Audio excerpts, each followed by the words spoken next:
Bà sẽ có một căn video tí buồn rồi bỏ Economic Cambodia chẳng ngờ ngày ní dương màu mơ bị chapter 6 nó không suppose principle of economics đây là dương nâng phải vô lòng pi supply demand hay nâng government policy chẳng dân trong mơ thà pê là rót thập vì bà đã côn vô bài ấy mối về passport từ supply nâng demand để việc mạch hay passport trong không tiếp xa nâng chia rúm để việc mạch chẳng á nè bạn chắc đầm bay dương mơ lùm ắt bị supply demand hay nâng cao mình policy dương màu xoay vô bị bịa cái lực sầm khăn môi trường nuôi sẵn nó không chapter nắng chẳng tìm mối dương mơ bị price control chẳng price control nó không nó dương miền phí tìm mối cứ price selling hay nâng tìm phí cứ price floor chẳng là nó dương xoay vô bị price selling sẵn chẳng price selling nâng về cứ chia chùm nuôn của bóng phật đã đầm lay này là tập hóa được cơ sở và cảm năng ai lụa bàn chẳng ở trên tư tấu rót tháp bị bá còn đang cầm nọt đây còn tha và là tập hóa này cứ lụa của bóng phật bàn là thầm đầm lay bản này thì ai lụa lơ năng bàn tiền tế chẳng ưu tiêu hóa đôi chia rent control law chẳng chỉ tư tấu rót tháp bị bá còn chia diêm và cả bạp nắng hay cô đào bạc quát còn tha chẳng chui bị chia chuyên để cây cỏ ưu tiêu hóa tha và tục chuồn chẳng quát ở tha và tục chuối cứ chuối một và tục ban là thầm $50 thì nè chua tầng lại ná ai chua và túc crom hà sấp còn tái mình ai chua lơ hà sấp bà này bà xin chỉ quạt hiền chua lơ hà sấp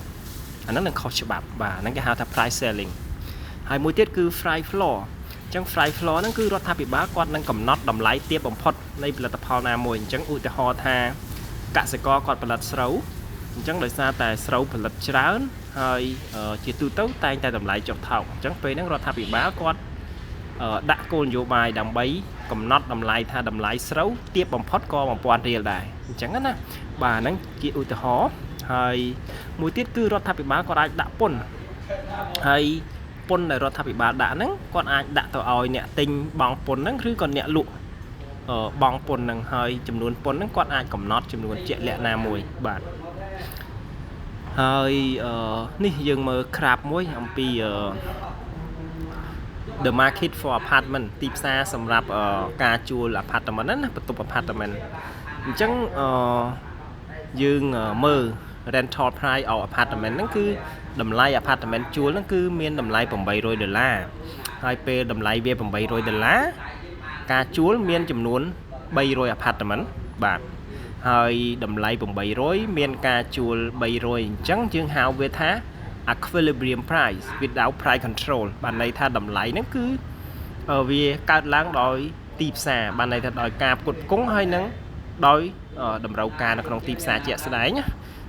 រដ្ឋាភិបាលក៏អត់ទាន់ទៅលូកដៃចូលទេបាទអញ្ចឹងយើងទៅមើលចំណុចមួយទៀតឥឡូវយើងមើលថាតើhow price selling affect market outcome តើ price selling ហ្នឹងវាប៉ះពាល់ទៅដល់ទីផ្សាររបៀបម៉េចបាទ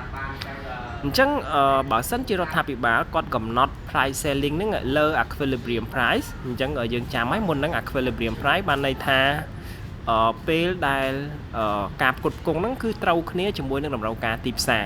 អញ្ចឹងការផ្គត់ផ្គង់800ក្នុងមួយ apartment គឺមានការជួល300 apartment ហ្នឹងគឺគេហៅថា equilibrium price ហើយប៉ុន្តែបើសិនជារដ្ឋាភិបាលគាត់ចូលមកគាត់ដាក់គោលនយោបាយថាតម្លៃ apartment ហ្នឹងគឺតម្លៃខ្ពស់បំផុត$1000អញ្ចឹងពេលរដ្ឋាភិបាលដាក់តម្លៃខ្ពស់បំផុតនៃ apartment ហ្នឹងខ្ពស់ជាង equilibrium price វាអត់ប៉ះពាល់ទៅដល់ទីផ្សារទេដោយសារតែតម្លៃក្នុងទីផ្សារតែ800ទេអញ្ចឹងពេលហ្នឹង price selling អត់ប៉ះពាល់ទៅដល់តម្លៃទីផ្សារនៃ apartment ទេបាទប៉ុន្តែយើងមើលចំណុចនេះពេលដែល price selling ហ្នឹង affect market outcome អញ្ចឹងពេលដែល price selling ប៉ះពាល់ទៅដល់ទីផ្សារនោះគឺពេលដែលរដ្ឋាភិបាលហ្នឹងគាត់កំណត់តម្លៃខ្ពស់បំផុតហ្នឹងក្រោម equilibrium price អញ្ចឹងយើងដឹងហើយមុនហ្នឹង equilibrium price របស់យើងគឺ$800ប៉ុន្តែពេលនេះរដ្ឋាភិបាលគាត់ថាតម្លៃ apartment ហ្នឹងគឺត្រូវជួលខ្ពស់បំផុតតែ$500ទេហេតុផលអាចថាដើម្បីសម្រួលឲ្យអ្នកក្រអ្នកដែលមានជីវភាពខ្វះខាតគាត់មានលទ្ធភាពជួលផ្ទះឬក៏ជួល apartment ហ្នឹងដើម្បីស្នាក់នៅអញ្ចឹងណាបាទប៉ុន្តែពេលដែលរដ្ឋាភិបាលកំណត់អញ្ចឹងអ្នកដែលមាន apartment មួយចំនួនគាត់នឹងកាត់បន្ថយការជួលរបស់គាត់ព្រោះតម្លៃវាចុះថោកជាងមុនហើយ គាត់ត្រូវការចំណាយតាក់ទងនឹង maintenance ជួសជុលសម្អាតអគាររបស់គាត់ដែរអញ្ចឹងគាត់នឹងបន្ថយការផ្គត់ផ្គង់របស់គាត់ទន្ទឹមពេលដែលអ្នកផ្គត់ផ្គង់ apartment កាត់បន្ថយការផ្គត់ផ្គង់អ្នកជួលនឹងមានការកើនឡើងដោយសារតែតម្លៃចុះថោកអញ្ចឹងអ្នកដែលធ្លាប់រស់នៅជាមួយគ្រួសារគ្នាមាន 4 5 នាក់ 5 6 នាក់អីរៀងចង្អៀតអញ្ចឹងគាត់ក៏ពិចារណាមកជួល apartment នៅដែរដោយសារតែគោលនយោបាយថ្មីកំណត់តម្លៃ apartment ហ្នឹងគឺថោកជាងមុនបាទអញ្ចឹងអាហ្នឹងពេលហ្នឹងធ្វើឲ្យមាន short stage យើងឃើញនៅក្នុង graph នេះពេលដែលតម្លៃ800ក្នុងមួយ apartment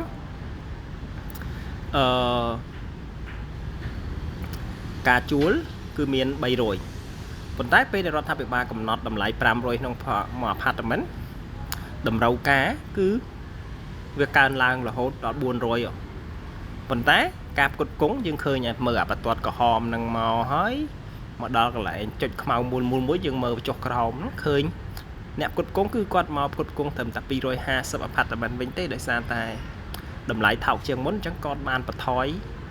ចំនួន50 apartment បាទអញ្ចឹងអាចចន្លោះពី200ទៅ400ហ្នឹងគេហៅថា short stage បានន័យថា